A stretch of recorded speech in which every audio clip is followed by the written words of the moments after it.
Welcome. Good to see all of you. Thank you so much for being here this morning. Facebook land, if you're watching, put it in the comment section. All right. Thank you. Hey, choir, love the piece. Did you like that? Yeah. Let's go fight something now. I got strength, and if I lose, I got refuge. Okay. Hey, in that song, what does that mean to you? In that song, that anthem, peace. What do you know? What's it? We are here. Okay. You went to the next question. Oh, man. I was going to ask, do we have a responsibility in being and participating in God's strength and refuge? And we are? Hands. All right. You heard it there first. Okay. Thank you for being here. How many have seen this line before? Raise your hand so I can see. Okay, good. I love this line. Let's take a look at it. The unexamined life is not worth living. Anybody agree with that? What does that mean? Last week we talked about wasted life. And one of the things that parable reminds me of is that life is precious, and we only have so much time. And if we don't really think about it or examine how we're living, we could get to the end of our life and not hear, well done, good and faithful servant. And so there's a time in our life that we should probably examine and re-examine. That's the reason why I like Lent. For me, this is the theme statement, the motto, the slogan, the bumper sticker for Lent. We need to examine our life and our relationships that we have and how we're doing that. So the unexamined life is not worth living. Just put that in the back of your mind for right now. Okay.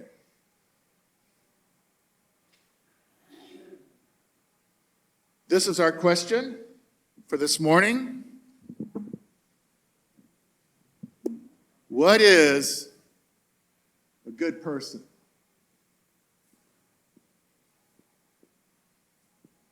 What is a good person?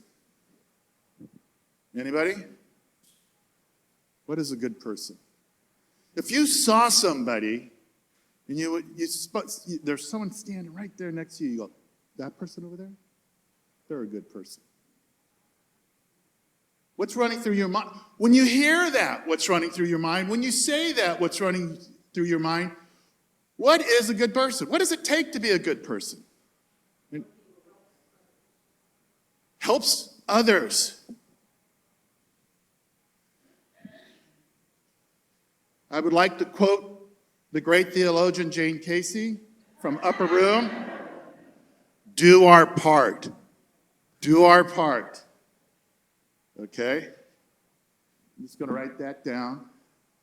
What was the other thing? What did you just say? Do our part. Help others. Care. We care. I wonder if I've ever heard that one. Anyone? We care? Okay. And somebody said, look outside of ourselves. Okay. Humble, I like that one. Faithful, good, well done, good and faithful. Okay. What's that? Kind. Yes. Kind, good one. Any others? What's that? Forgive. Oh. Forgive. I like forgive. This is essential for all relationships. Relationships are messy, and if we don't have the secret power of forgiveness, they can fall apart. Okay. A good person. Nature or nurture? How many say nurture? How many say nature? How many want to say both because we're Americans and we want it all?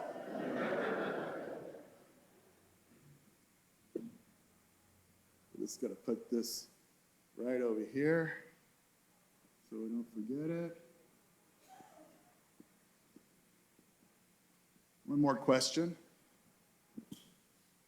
You sort of already answered some of the other ones I was going to ask. Is a good person somebody who believes the right things? Or is the good person somebody who does the right things?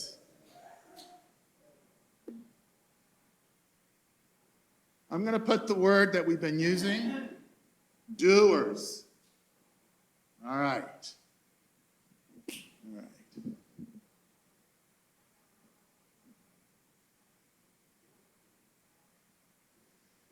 This is a little tougher.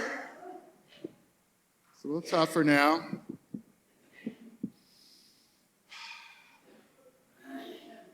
Are there more benefits to being a good person or a bad person? How many don't like this question? And when I say benefits, I'm using a big umbrella on how I define that, okay? When you take into consideration, we're going to do this in a couple of minutes when we wrestle with Matthew 25 about the benefits of being a good person versus a bad person. But just for right now, when you think about it, we could put different words there. Like, who's more successful, the good person or the bad person? You know what I'm saying? Yeah, it depends on your definition of success. What is success? Good. Who has more power, the good person or the bad person? Okay. Just hang on to all that for a bit. There are people, I know I said hang on to it for a bit. It's hard to let go. There are some people who see the benefits of being bad and run with it. But they do it so well, they look like a good person.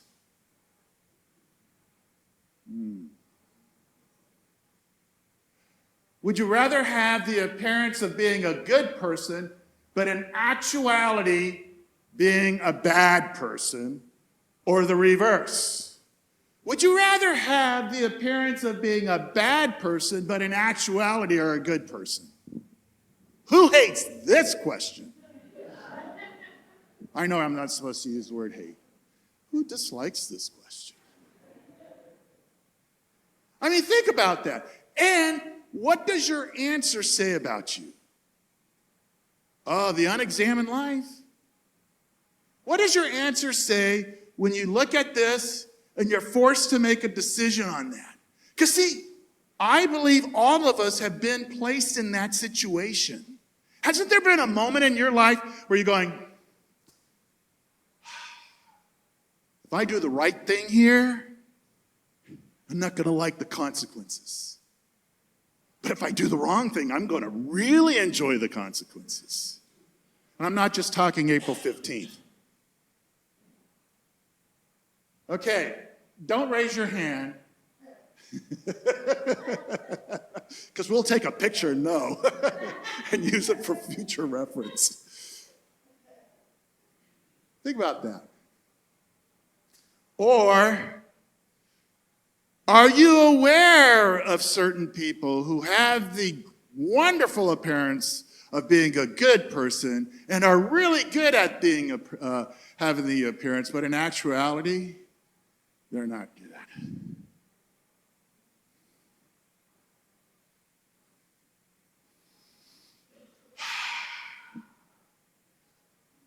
And then there are those people who are actually really good, and they don't have the appearance. And then, of course, from last week, we want to bring this in again. And your answer will say something about you. Which one wasted their life? Do we waste our life by going through all of our life and all of a sudden we got this bad appearance, but we're actually doing the right thing, we're doing good, and we get to the end of our life and we still have the bad appearance? I mean, they make movies and stories about this, don't they? Right? Anybody read Dostoevsky's The Idiot? Okay. And others? Good. Good. Used to be my favorite book in the 70s. Yeah, that's how old I am.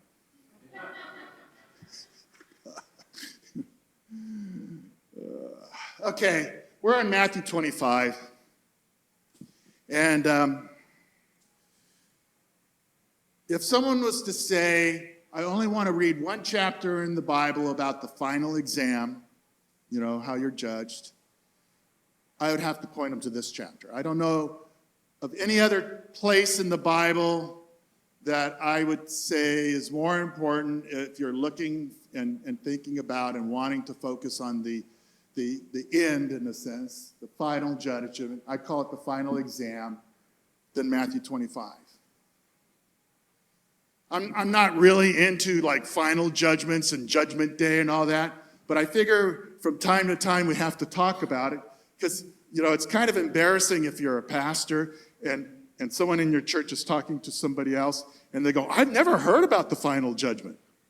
And you're like, oh man, I never heard about love one another or something like that. So you got to touch all the bases. So here we are in Matthew 25. And in Matthew 25, I would say it's all about choices. Okay, choices. Wars are won and lost on choices. Relationships are won and lost on choices. So choices is very important. And so in Matthew 25, the first parable, 5 bridesmaids. On this side, and 5 on this side. All right? They did not have oil. They had oil for their lamps or torches. The reason why this is so important is because their purpose was to light the way. And you can't light the way without the oil. So they fulfilled their primary purpose. I'm going to say it a different way. They did their job. They were good stewards of their oil. And these people did not. Last week we talked about the talents. Steward number one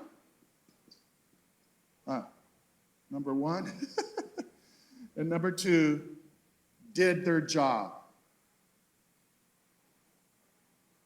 Steward number 3 did not do their job.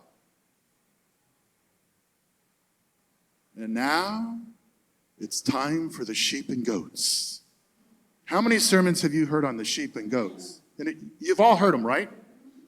Yeah, we're going to do it again.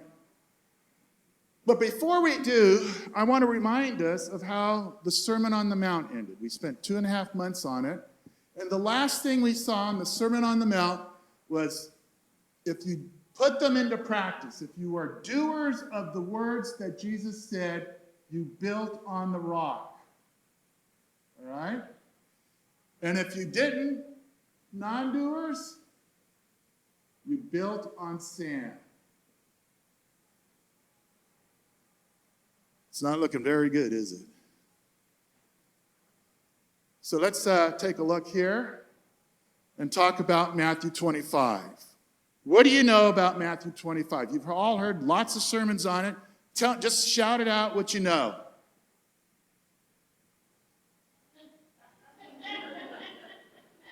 All those sermons went down the drain. Or if you're like me, the memory, I can't remember. Are we talking about goats and sheep? No, I like that answer. It was kind of a trick question, wasn't it? Okay, I'm going to put the goats over here. And I'm going to put the sheep over here. And it's important for us to remember that we don't know anything about this, but shepherds can have goats and sheep together and they separate it. This is kind of like a thing that people knew in the first century when Jesus is talking about. This is not foreign to them.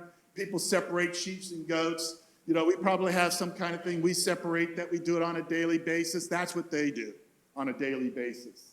Also, what's kind of interesting about this parable, it really isn't a parable. This is the only time that there's sort of like a parable going.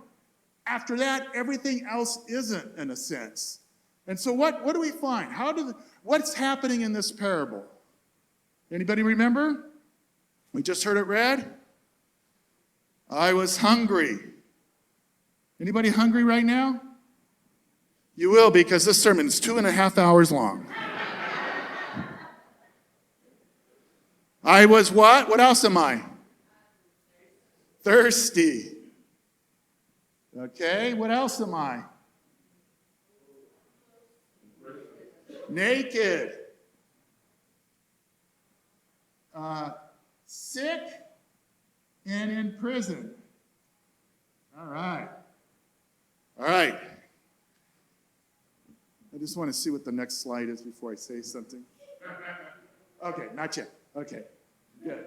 Oh, I didn't do it right. Okay. Yeah. Okay. This is the final exam. This is the final exam. And here we are in the third parable, and it's all about hungry, thirsty, naked, sick, prison. These are, in a sense, things that happen in our relationships. I'm just going to put relationships right here. Right here. Okay. Who are the doers? The doers are the one that brought the food, that brought something to drink, that brought the clothes, that visited the sick and the people in prison. These people right here did not. Okay, what's important right now is which one did their job. The ones that did the job were the ones that saw the hungry, thirsty, naked, sick, and in prison. And the people that did not do their job were the ones that didn't do these things. Now, I like when we asked the question, is this about goats and sheep? Somebody said no, okay? It's not about goats and sheep. We're just using it as a parable. But we're going to ask the same question. Is it about hungry, thirsty, naked, sick, in prison? This is a trick question. The answer is sort of, but not all the time. What this is really about is here are people who are weak. Here are people who have needs. All right? And what we find in this parable is how we respond to those, in a sense, who are weaker than us or who have needs or who are longing for something that we can offer. And what we find is the judgment is based on how we are good stewards of our resources. Remember when I said something about 2 weeks ago when James said, it's the one about the beers and the prayers, okay? But the one that says, here's a hungry person comes up, and James talking about a hungry person comes up to them, and basically the response of the person who's supposed to be a Christian says, I'll pray for you. Now, that's the beers and the prayers, in a sense. I'm hungry, and you're going to give me something that I really need, which is prayers. But if you don't give me something to eat, you don't have to pray for me for very long. Maybe that's the plan. So the question is, what do we see in all of this? And how does that apply to my life?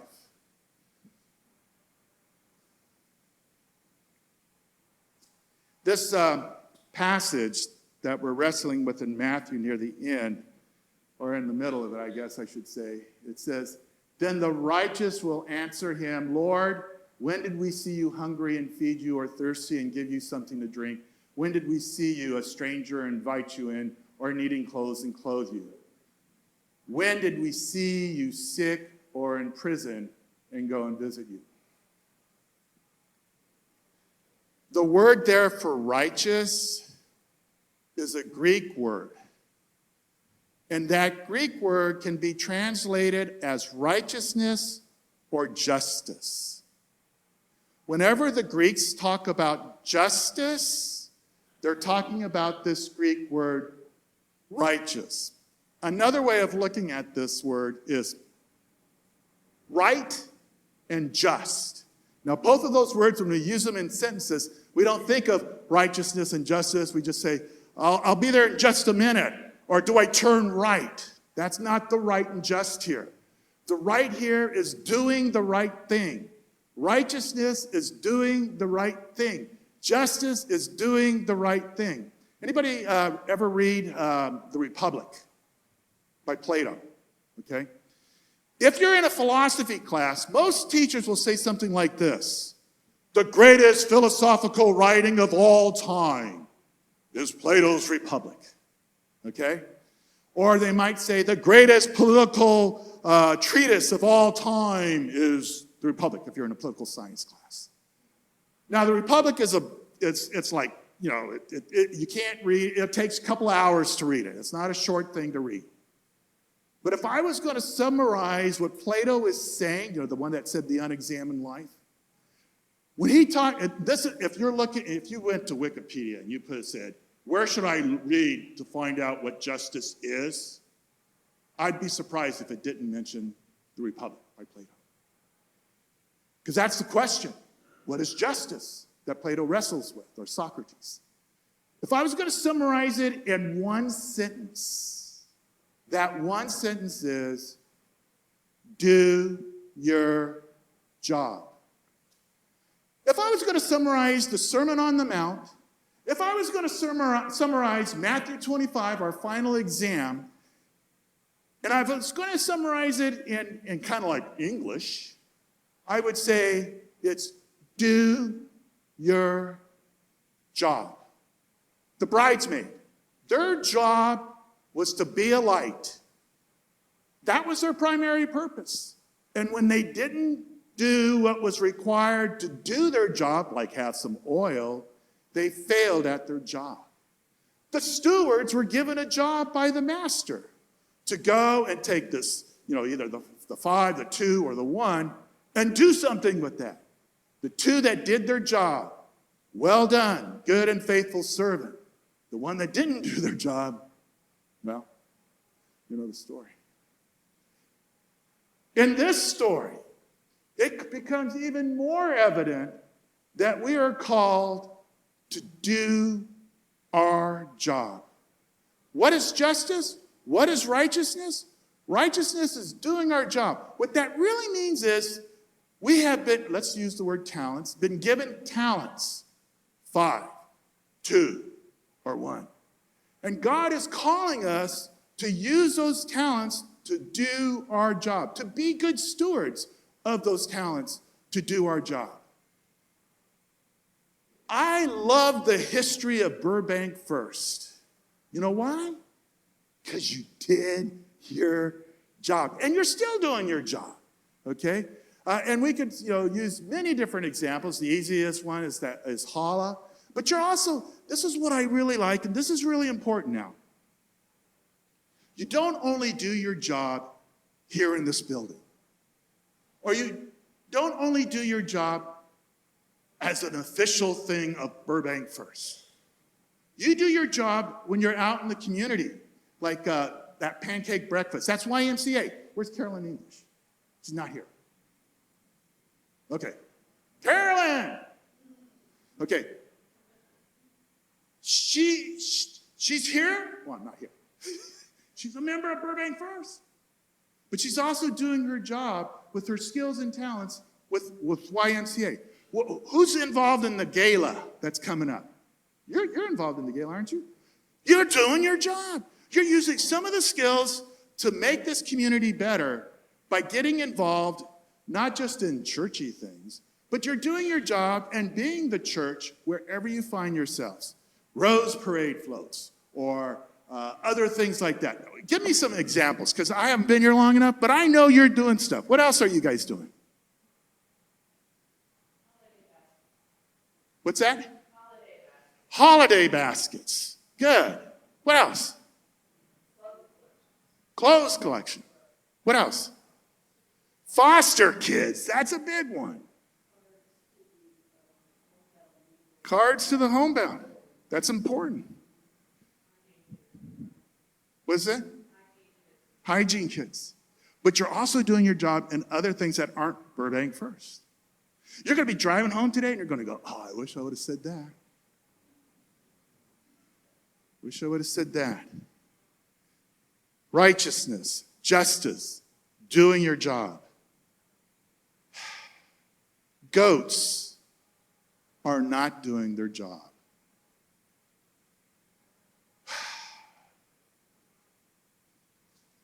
When we don't do our job, we are misusing our power.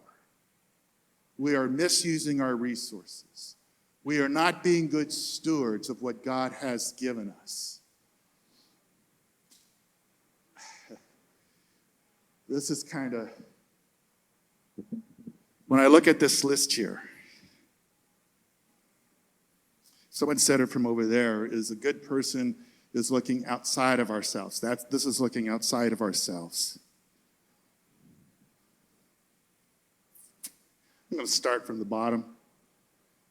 Visiting somebody in prison. Not everybody's called to go visit somebody in prison, but there are some people who are called to go visit somebody in prison. But there's a temptation to I don't want to go to prison and visit somebody. And sometimes that temptation is self-preservation driven. Do you know what I mean by that? One example is like this. If I go to prison, I'll have to do time. If you go to visit somebody in prison, it takes time. It really does. I've gone to prison to go visit some people. Not a lot, just a couple of times. I was at Redondo, and somebody came in and said, my husband is in prison. Way up over there near, in the Grapevine, near Magic Mountain or something, on the other side of Magic Mountain. So I jumped in my car and went up to visit this person. I was a half an hour late when it came to the visiting hours. It took a long time. See what I'm saying? Time. And the temptation is, I don't have the time. There was somebody in juvie that I had to go visit. This is before the internet. I missed the visiting hours, but I still made the drive. It takes time. And so some of us are saying, I would love to go visit that person in prison, but it takes time. Do we ever do that with any of these other things? And so sometimes the temptation is to hold back, to refrain from using those powers, because it takes time, or it takes money, or it takes being more committed in a relationship than we want to be. God is calling us. God is calling us. Now, I'm going to close with this story. Well, this one right here. Anybody ever read Sense and Sensibility? Okay. I really enjoy the first couple of pages. Okay, if you've never read Jane Austen, it's really well written. It's a typical Jane Austen. Somebody's got to get married at the end. It's just a wonderful thing, but it's a long journey before that happens. But it starts off that there's this mother with two daughters, and she remarried to this guy, and he has a son. I'm going to say from a previous marriage, and he's on his deathbed, and England is kind of weird in the sense of who can inherit. You know what I'm talking about, the inheritance stuff? Women can't do it and all that kind of stuff, and the men get it. So the father makes the son promise me you'll take care of my wife and her 2 daughters. And he's on his deathbed, and we all make incredible promises when somebody's on their deathbed. I will do that. And he says, and he made him promise $1,000 pounds a year for each one of them. Okay, here's this promise. And then, before the funeral, he's thinking, and he's talking to his wife. He's going, well, maybe it wasn't really 1,000 each. Anybody know where this is going? And so the number goes from 1,000 each to 500 each. And then it goes to 500 total. And then it drops to 50 each until finally it was like, well, maybe we should just send them a Christmas card. She doesn't say that. But what she does say is this. The wife of the son says something like this. You know what? I've been really thinking about it. I think they owe us money. And sometimes stewardship and doing our job and being involved like this, self-preservation can take control of us. And we start to erode away at the promise and the commitment and the things that we know are our job. This morning, what I'd like for all of us to do is to really reflect on these passages and examine our life. And after we're through examining our life, remember that Aristotle, the student of Plato, was a thorn in his side and kind of said, you know what? Yeah, I know you say the unexamined life is not worth living. I'm going to tell you the unplanned life is not worth living. If you're a teacher, have you ever had a student like this? They always come back at you with something else. But I think if you examine your life and you find something that God is calling you to, then create a plan. Because what happens is we need to have, in a sense, a continual change of belief so we can continually have that change of action to be out there doing our job. So our challenge is this for this week. Seek your purpose and build your house on the rock. Let the scripture speak through you so that we can see through these parables that God is calling us beyond ourselves to make a difference in this congregation and in this community and beyond this community. Let us pray. Lord, I don't know if anybody here is struggling the way I'm struggling with this passage. There is something that I look at in my life, and I know that I have a job. But I have a lot of good excuses to refrain from moving into action to do my job. I can even have excuses like, I don't even know exactly what I'm supposed to do.